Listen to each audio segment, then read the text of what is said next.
Hey, it's Durward. Welcome back to the Aikido Virtual Dojo channel. And I'm here by the lakeside in Switzerland, Lac Léman. And today we're going to be showing you the no Kumitachi, or the second Kumitachi, which is basically a combat between two swords. So we're going to take a look at the different movements and give you an explanation. Okay? All right, so let's get into it.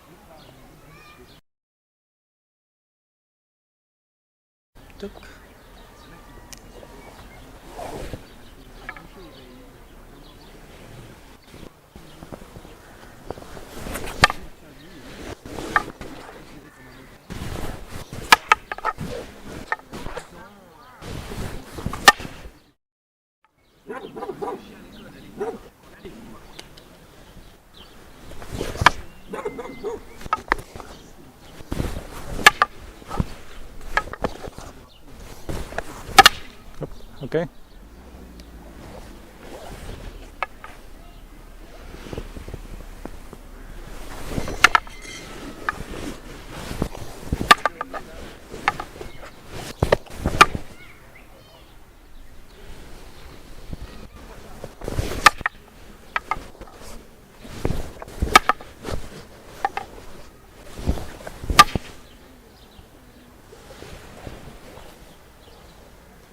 Let's follow up with a little explanation of the movements that we are doing during this suburi.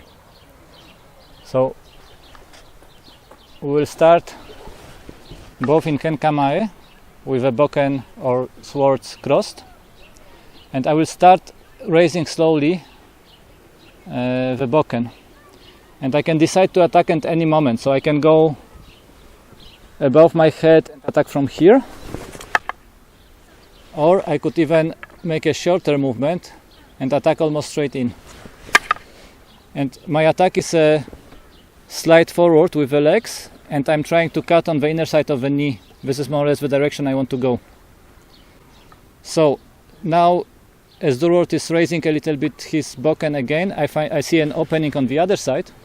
So I will move to the side, position my body just aside of his Bokken, so that I can go towards the side of his body, towards his ribs.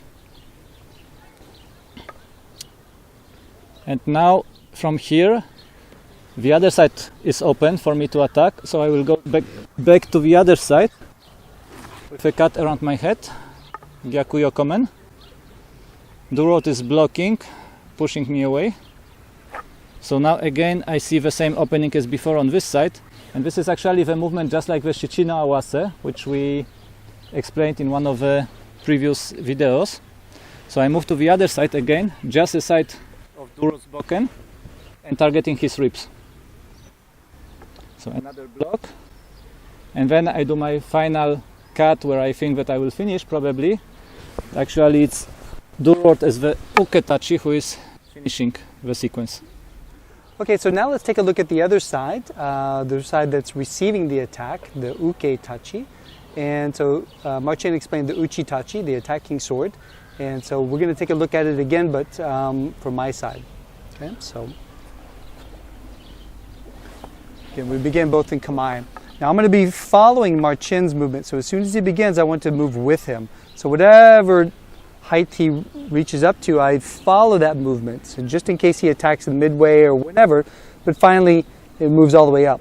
As he attacks, I mirror the movement, moving back, and I block in the same way, so it's almost really a mirror movement at this point. Now my intention here afterwards is to reach up and go for the hand, but as I do that, the attacker will move in.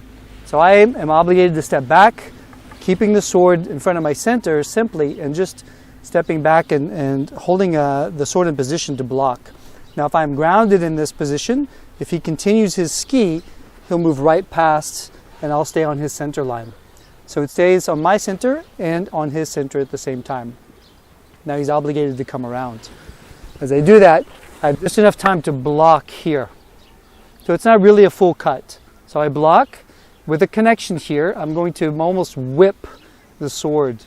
So to do this, I want to not just push the sword to the side, which leaves an opening, but I want to drop and whip the sword towards him, and that opens his sword, in which he takes advantage of it. And as he moves in for the second ski, I'm going to do the same thing. Step back, keeping the sword anchored in front of my center, on his center. And then he takes advantage again to do a last cut, and I will make a final cut towards his center line, finishing. If you like our video, give us a thumb up and share it with your friends.